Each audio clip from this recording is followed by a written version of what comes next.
we've been joined by the U.S. Ambassador to Sierra Leone, Brian David Hunt. Ambassador Hunt is here to talk on the Tripati Committee's report that was presented to President Biya a couple of days ago, and of course, U.S. development in Sierra Leone. And again, the $480 million MCC compact approved for Sierra Leone, among other things. Good morning, Ambassador Hunt. It's a pleasure having you in the studios. Very good morning. Thank you for having me this morning. Good morning. I think the most talked about issues, for the past couple of months in Sierra Leone is that of the tripartite, committee that was set up, and how the report has been presented to the president. And you were part of, you were in that ceremony. What's your stance? What's the U.S. stance and all of these? Well, I'll say two things to start with. First, I think the tripartite committee did an excellent job working with technical experts provided by the United Nations and other donors to come up with very credible recommendations, and with 80 of them, very extensive recommendations as to how to improve the electoral system here in Sierra Leone. Having gone through the report and read the 80 recommendations and the various analyses that the committee came up with, my view is that if those recommendations are implemented, as the committee suggested they should be, then we will see a much better electoral system here in Sierra Leone, an electoral system that is much closer to international best practice, and an electoral system that I believe will deliver better results for the Sierra Leonean people. Now, of course, implementation is going to be the key.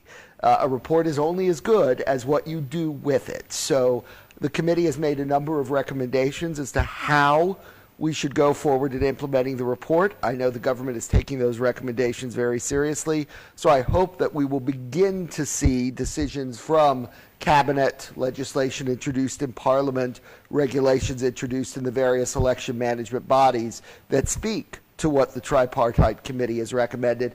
And I hope that the government and the APC will continue the dialogue around implementation, and that both parties will be part of that implementation process. Just as you earlier mentioned, of course, implementation has been the concern of many Sierra Leoneans, because upon its implementation, as you've already put, it will strengthen democracy and, of course, foster unity among all of us Sierra Leoneans. But again, there are still a number of disagreements between the two parties. What's your opinion on the disagreements? My view is there were always going to be disagreements. Whenever you have a committee that is composed of individuals drawn from different walks of life, from different political philosophies, from different parties, there are going to be issues on which they cannot agree. I prefer to focus on the 80 recommendations on which they could agree, which actually is a monumental achievement. The areas of disagreement, even when you read through some of the split recommendations in the report, it's not that they disagree on what should be done. They disagree on the analysis of the problem, which of course is important, and of course they should keep dialoguing about that. But at the end of the day, on many of the questions as to what should we do about it, the recommendation when you read it from the APC and from the government teams are almost identical. So I think, yes, there are disagreements. Yes, they need to keep dialoguing on them. But I think for the people of Sierra Leone, the question to be asking is not so much about differences, but about what will the joint recommendations that both sides have committed to implement do to move the country forward, and how do we take the split recommendations from the teams and combine them into a single recommendation where it makes sense and ensure that that gets added on to the 80. As it stands, the genesis of the Tripartite Committee is the disagreement of the June 2023 elections conducted. But post the Tripartite report, we've seen unpleasantries from especially the main opposition, who don't seem to be satisfied 100% with the outcome of the Tripartite report. So it brings us to, has the Tripartite Committee resolved the issue it was set up in the first place to resolve, which was the elections disagreement between the APC, the ECSL, and by extension the SLPP? Yeah. So I think if you look at the Agreement for National Unity and read the terms of reference of the tripartite report, it was actually asked to do three different things. It was asked, one, to examine the 2023 elections and provide its view on those. It was asked to look at any accountability that may stem from the 2023 electoral contest. And it was asked to look at what can be done moving forward to make sure that we never again have a repeat of the 2023 contest in Sierra Leone. My view is that the tripartite addressed all three of those areas. They came to very solid agreement on the third, which for those who are concerned about the future of Sierra Leone may very well be the most important of those three. It made some decisions about what should be done in terms of personnel at the Election Commission. It made some very, I think, good recommendations about external management reviews. It made recommendations about how we appoint commissioners in the future. So I think they did look at some of the key accountability questions. They looked very hard at the 2023 elections. If you read the analysis from both sides in the 540-page report, the reality is that there are fundamental disagreements between the APC and the government on those issues. And unfortunately, I think what the Tripartite Commission found was that the data sets that were available from the ECSL, because of all of the difficulties in the management of the 2023 elections, were insufficient for them to be able to come to a joint conclusion. The SLPP analyzed and felt very strongly that the ECSL announced as declared were accurate. The APC provided a very extensive analysis of where it saw discrepancies, statistical anomalies as they called it, in the ECSL declared results. There are other people who've looked at it as well. We have the National Elections Watch parallel vote tabulation in their report. They came to yet a third conclusion. So I think it really does speak to the difficulties, given all of the irregularities that everyone admits happened in 2023, to really be able to draw a solid recommendation. So I don't think we can blame the members of the committee that they couldn't do what so many others before them have tried to do in making a definitive judgment on the data, because when your data set is faulty or incomplete or just not available, it's always going to be very hard to make those recommendations. What I think they have done, though, and again, for the future of Sierra Leone, I think the most important thing is that they have been able to chart out how to make sure that we never again run into a problem where we have this data set that does not exist or is so incomplete that we cannot make a real judgment on it. Before elections, pre-elections, when we see violent issues spark here and there, the message to the electorate always is keep calm, express your dissatisfaction or approval at the ballot boxes. But we've come to a point where we see the ballot boxes being in terms of the results announced. This is not a today or June 2023 problem. Even the current president, 2012, had issues with elections result he challenged in court. So it shows us a pattern of distrust by the politicians in the elections results. And one key institution that stands in the middle of this is the Electoral Commission. The recommendations put forward, well, of course, it's a 500-pager or so, and it's so new. A lot of people have not been able to browse through, but I'm sure that you're familiar with some of the points in it. How would that report, the recommendations, define Sierra Leone, A, if we implement them fully, and B, if we do the usual where we have the beautiful like TRC and we do not implement? If we implement, what's the outcome for Sierra Leone? And if we don't, what would be the outcome, the fate of Sierra Leone? So I'll be very frank. I think your analysis is spot on. The problem did not arise in June 2023. It dates all the way back to 2007. There have been successive attempts to address the problem that didn't really address the problem. I am of the firm view that this time around we have to address the problem. Sierra Leoneans are in a position where if they implement what this report says, if they implement the 80 recommendations, it will fundamentally change how the ECSL functions.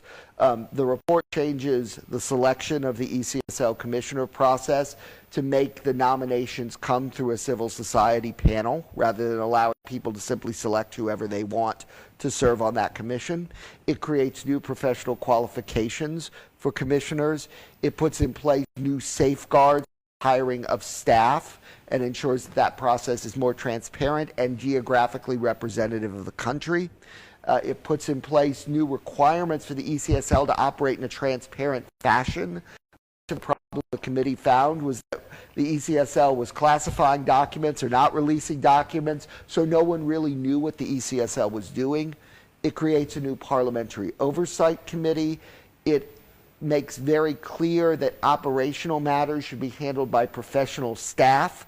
Commissioners are there not to do the day-to-day operations, but to set policy, which is, I think, a fundamental change in how it will operate. And then it requires a full external management review of the ECSL that would actually go in and look at staffing and make sure it's fit to purpose, make sure the people who have the positions are qualified to hold them. So I think all of this taken together, plus the other 80 recommendations, very extensive, would transform the electoral system and really make the election management bodies, the ECSL, the political parties registration commission, all of the security bodies, much more accountable, much more transparent, much more responsive to the public, and take away some of the questioning that has perpetually followed elections. People here need credibility, and I think this report, if implemented, would give it to them. If they fail to implement the report, then we're in the same place we've been for the last, well, since 2007. And that is not a good place for Sierra Leone's future, because it will simply take us back every 5 years to these crises where the two sides cannot agree on who won. One side supporters believe one thing, the other side supporters believe a different thing, and we're into the hyper-partisan environment that we found ourselves in after 2023. So I really think this is the time to implement, and this is the time to implement jointly. Both sides need to be part of the implementation process. Ambassador Hunt will soon talk on the MCC among other investments of the U.S. in Sierra Leone. But again, let's look at law enforcement in this report. Of course. It is more likely that the report fails to adequately capture law enforcement issues. Of course, recommendation starts. It talks about the police, the manner at which the police during election period. But of course, we've not seen a section that looks at how laws are effectively enforced, breaches and penalties for such breach, Ambassador. So I think there are some areas that speak to that.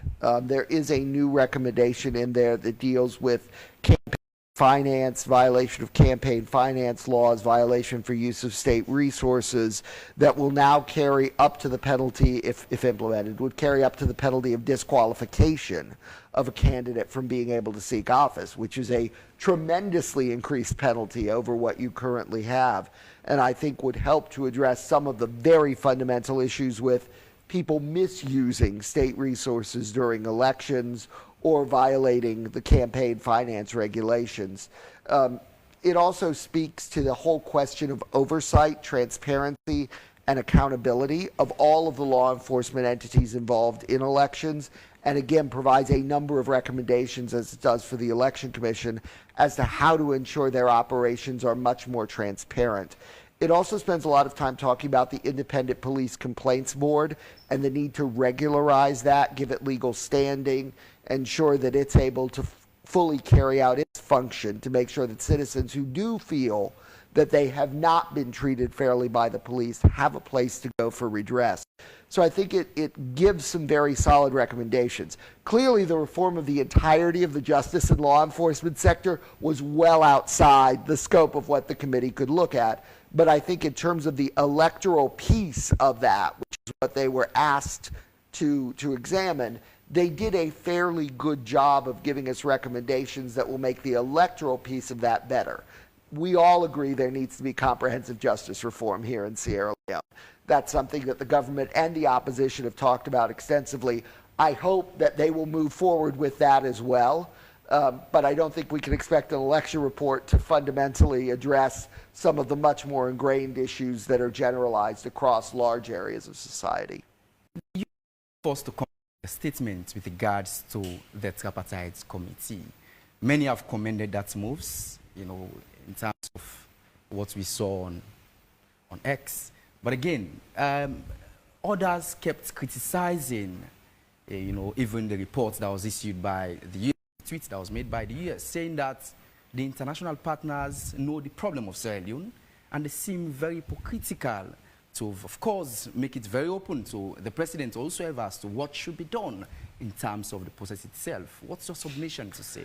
Well, first, this report is a Sierra Leonean report. It didn't come from the international community. As I've said many times, the solutions for Sierra Leone's election problems have to come from Sierra Leoneans. And this report very much comes from Sierra Leoneans, which is why we back strongly the recommendations that they've made. It's not a question of the international community saying to the government, the opposition, you need to do this. These are Sierra Leoneans. These are members of the government and the opposition who are telling their own leadership, it's time to move. It's time to move in this direction. This is what we need to do as Sierra Leoneans to address it. So this is very much a Sierra Leonean solution to a Sierra Leonean problem. The job of the international community was to provide technical support, which we did. And from our perspective, it's also to help press for implementation of this now that the committee has finished its work. Both sides have said repeatedly they intend to implement. Both sides have said repeatedly they intend to carry these things forward. So I think it's important for all of us who are friends and who care very deeply about Sierra Leone that our voices are heard and echo those of others who are calling for this.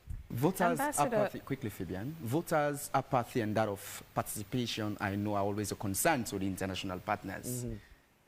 How well does it capture the issue of disinterest from the voters and even the low turnout in these elections? So it actually speaks quite eloquently about the need for the ECSL to do a better job at civic education and voter turnout.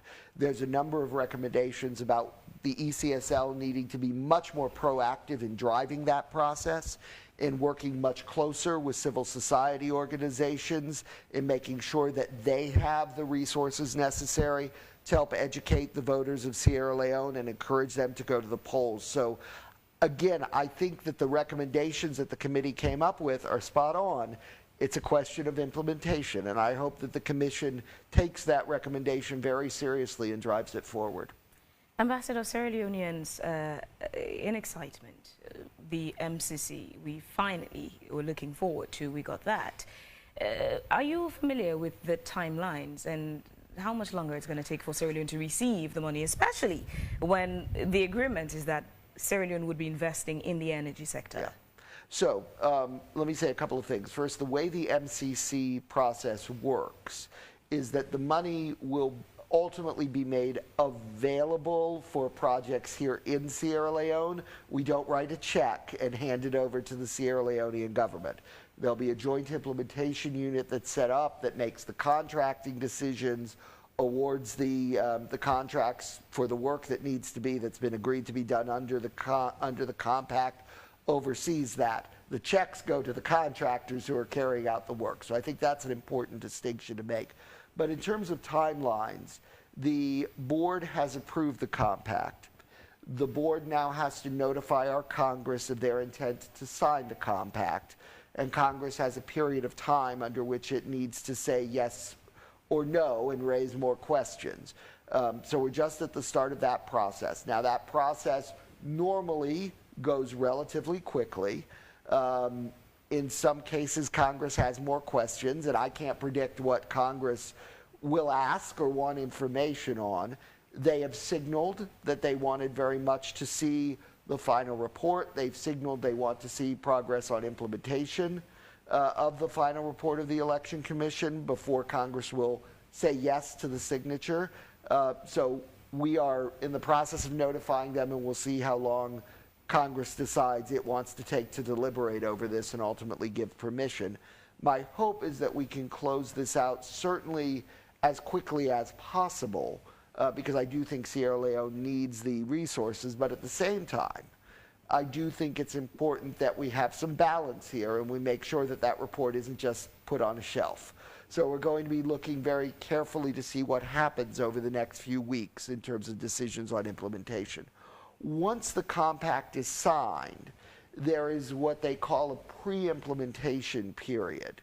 The government, as you will see when the compact is signed, has agreed to do a number of things that we will help them with that lay the groundwork for the project to be successful. Things like the reform of EDSA, which is going to be absolutely critical for anything in the energy space. There's a number of other things that have to be done in terms of environmental impact studies and other things before we can get to the contracting. Normally, that process, depending on how extensive it is and how quickly the government moves, can take between 6 months and a year before the ground is actually broken on the work. That can be accelerated some, depending on how quickly things can be done and the preconditions can be met. But that's the normal time frame. And then, of course, MCC is a 5-year implementation. So from the point where we begin implementation, there's a 5-year period in which all work needs to be completed.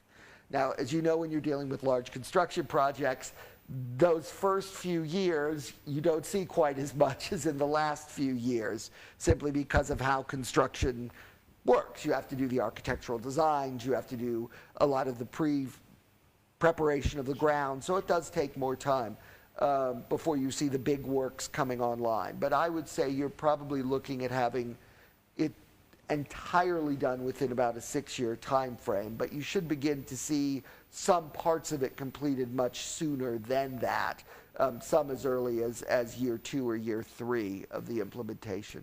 For quick clarification, so we probably may not misquote or misinterpret what you said. You said to observe that the report, the recommendations are not put on a shelf. Does this mean the actions of the MCC going forward on when we start getting access to the money depend on the actions the government would be taking in regards to the recommendations put forward by the Tripartite Committee? That is certainly what our Congress has signaled to us in preliminary consultations, is that they want to see progress towards implementation of the report. Now, they've not defined what that progress looks like. I wouldn't want to put words in the mouth of my congressional colleagues, since they're an independent branch of government. But they have signaled that they will want to see implementation of the report going forward. All right. To the report itself now, the MCC itself, that yes. We're looking forward to still as a country with excitement. Oftentimes, what the government deals with is they would get grants and funds and money from international community, but then you would find that the sector they were supposed to implement that money, much change or impact is not tangible, and they still find themselves in sort of a disagreement or stalemate with the public, who would now say, but they had received money for XYZ reason, and some of the things we get sometimes as an excuse or justification for why the situation is the conditionalities that come with these grants, where they would say that the international donors now would want to stipulate how the money is spent, and oftentimes much of it goes back to the contractors that they select. How much of a free will would the government have in implementing the money that MCC would be giving, especially when it's clear it's for energy? Yeah. But how much free will would they have to the execution of that resource for the energy sector? Quite a bit. The way that it is set up, the way MCC operates is different from most other development programs.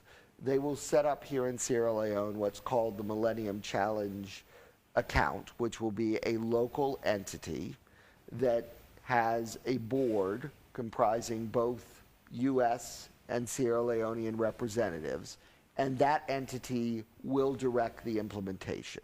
So the government will have its members on the board, MCC will have its members on the board. It's an even number, and they jointly will make decisions about the contracting, about the implementation of the project. So the way that we look at it in terms of contractor selection for MCC is that all of that money should be spent locally.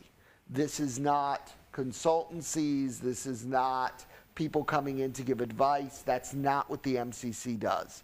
What the MCC does is tangible, on-the-ground construction of infrastructure.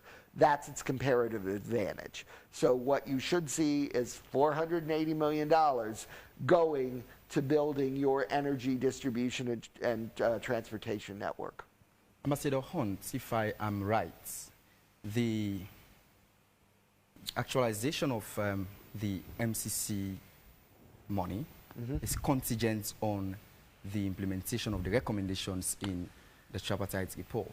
But again, the tripartite is a baby of the unity agreement, and over time we've seen the implementation of the resolutions in that agreement.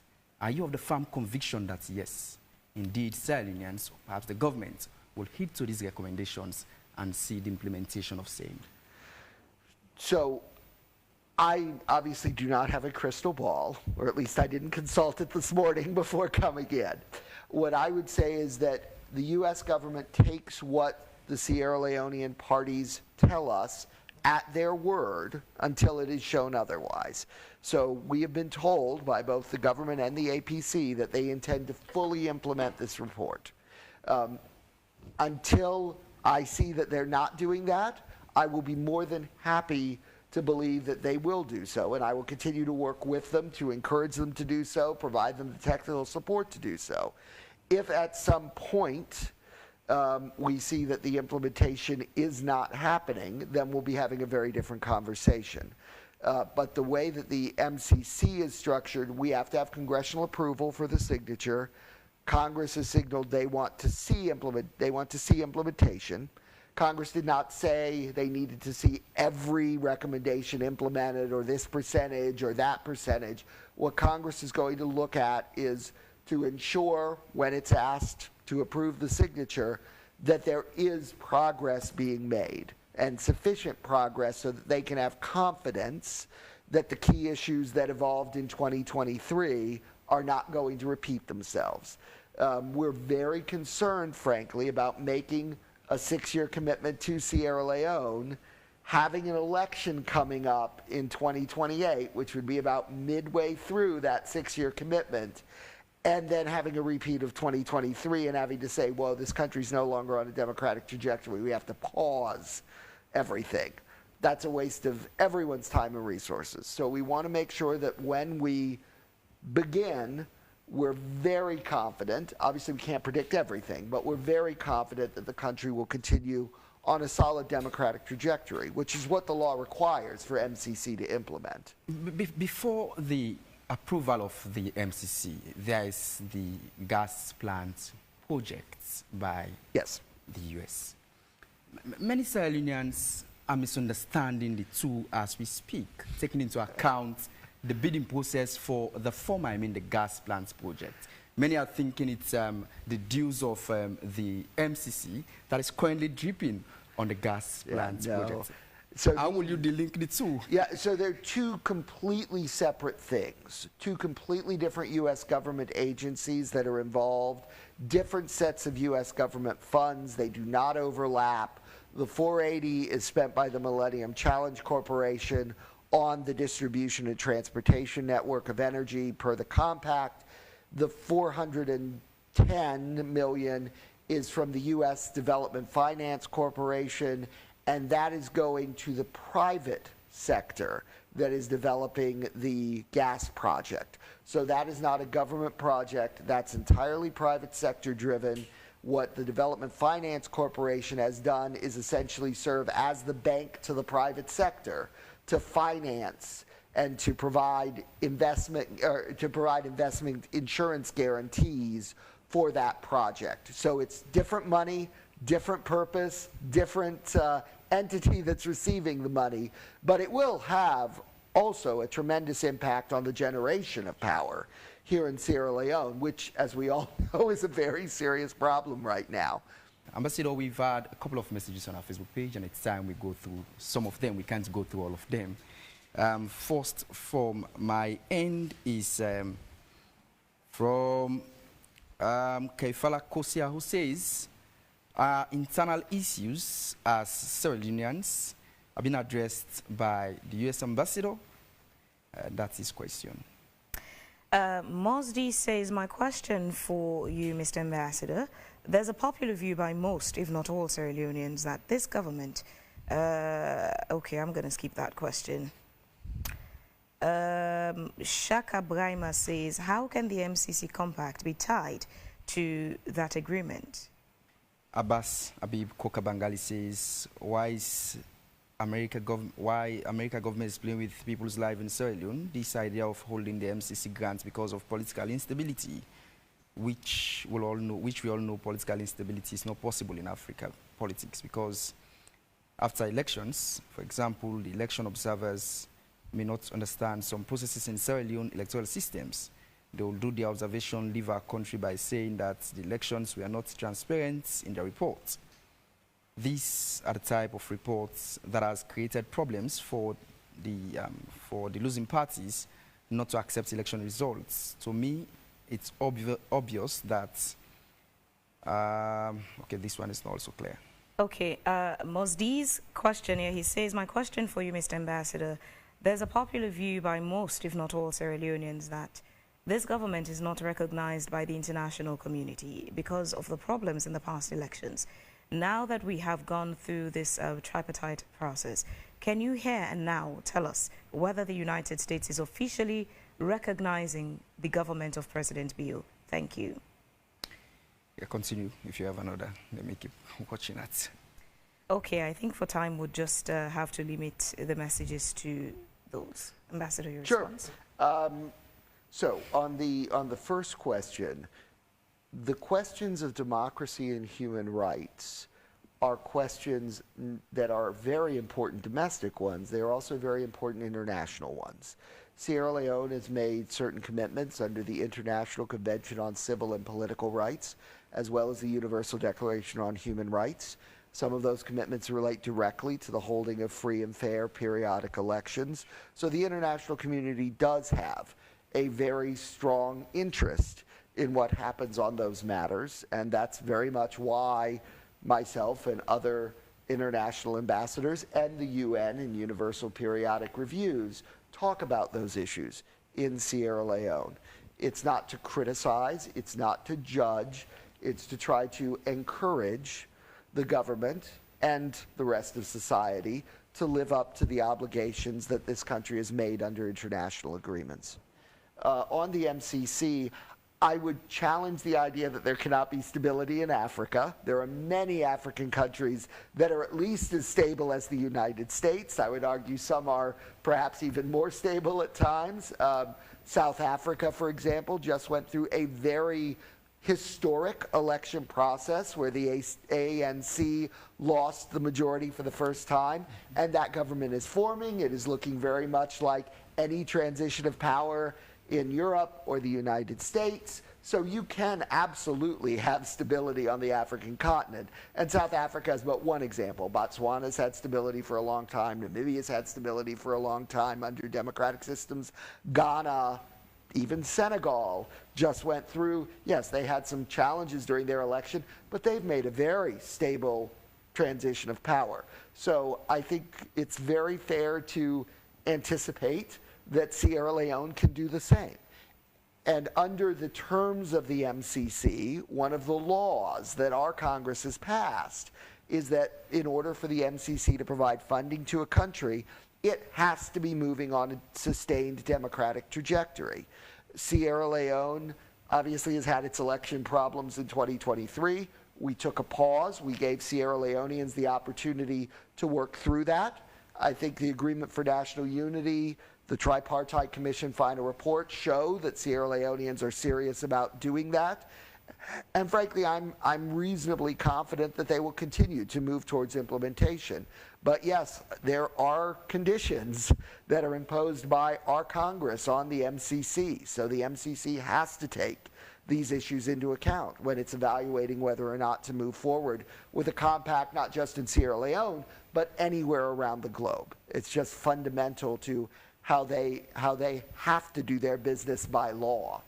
On the recognition of yes, U.S. Thank you. On the recognition of U.S. U.S. government recognizing President Biya's yes. So the United States is not in the business of recognizing foreign governments. Our diplomatic relations are with a country. We recognize countries, and we've recognized Sierra Leone since your independence. And that is irrespective of transitions of power. We allow countries to determine how those transitions of power are going to be carried out. In Sierra Leone's case, President Biya was declared, he was inaugurated, we work with his government. When Sierra Leone holds its next election, we will work with whichever government results from that. We don't get into the business as the United States of recognizing governments around the world. And you can understand why that is and how complicated that would be and how much that would get into international politics, particularly when you have things like coup d'etats in a place like Guinea or Niger or Mali, where a government leaves by less than constitutional means and a new government is installed by extra constitutional means. So we stay away from that whole question and focus on recognizing states and working with whichever government is in power. Including military governments? We do, in fact, work with military governments. We have restrictions as to what we can do, but our diplomatic relations with Niger, Burkina Faso, Mali, Guinea have continued, despite the extra constitutional transitions of government. Now, there are many things we do not do with those countries. We, by law, cannot provide certain forms of foreign assistance. We, by law, cannot provide certain forms of security assistance. And there are other things that we choose not to do with them because they are military regimes. But we continue to recognize those countries, and we continue to deal with the governments that are in power in those countries. Ambassador, what sort of further opportunities does the approval of the MCC open up Sierra Leone to, say particularly to the U.S. government? What we have found is when MCC chooses to invest in a country, private sector investors follow. The MCC globally is seen as, let's call it a seal of approval. Private investors look, they say, great, the MCC believes that country is on the right political, economic, social trajectory for stability, for investment in its people, for moving towards democracy. Therefore, it is a safer place for us as a private sector entity to come and invest. So in addition to the $480 million in funding, we believe it will unlock a host of new private sector entities that look at Sierra Leone to do business. And when that happens, our organizations like the Development Finance Corporation, Trade and Development Agency, Export-Import Bank of the United States will be there to support that follow-on private sector investment. The reason for that question is Sierra Leone a stable place to invest at the moment for the U.S.? Certainly there are U.S. investors here in Sierra Leone. I was with many of them last night at our Independence Day celebration, and many of those investors are doing quite well. The question, I think U.S. investors as a whole are very cautious in Africa. Our companies are not the risk takers that some of our European counterparts companies are. So they tend to be relatively conservative when they are looking at investments. They tend to look very closely at not just questions of economic return, but questions of the overall operating environment, the judiciary, questions of political stability. Each company is going to assess it slightly differently. When I give advice to companies, I don't try to make absolute statements about it is or is not. I think my approach is to give them the information, such as we see it. And when I'm talking about Sierra Leone right now to U.S. companies, I talk about it as a potential opportunity for investment, because we do have companies that are making excellent rates of return on their investments here. I talk about the fact that the political situation is improving. I think the Agreement for National Unity has moved us tremendously forward from where we were when it was signed in October. When we talk about the investment climate, we talk about, yes, there are certain areas of problems, but there are also things that the government is doing right. There are also things that are moving in the right direction. The decision to sign on to the arbitral conventions that give external arbitration as an option to resolve business disputes was a monumental change, which has really opened up the possibility for private sector investors who wouldn't have otherwise considered Sierra Leone. So I think you have to be honest with investors. You don't want to paint a picture that everything is perfect. I think we all know that there are areas that we could still see improvement in, but you also don't want to paint an untrue picture of Sierra Leone as just being so problematic you couldn't even consider investment there. I think Sierra Leone, like most countries, is somewhere well between those two and probably closer to the positive right now, and certainly moving in the positive direction. I would say, Hans, we appreciate having you in the program. We'll have wished to overrun the program, taking into account the number of issues, a number of things that are there to talk about. But nonetheless, we appreciate your coming in our studios this morning. Of course. Thank you. My pleasure.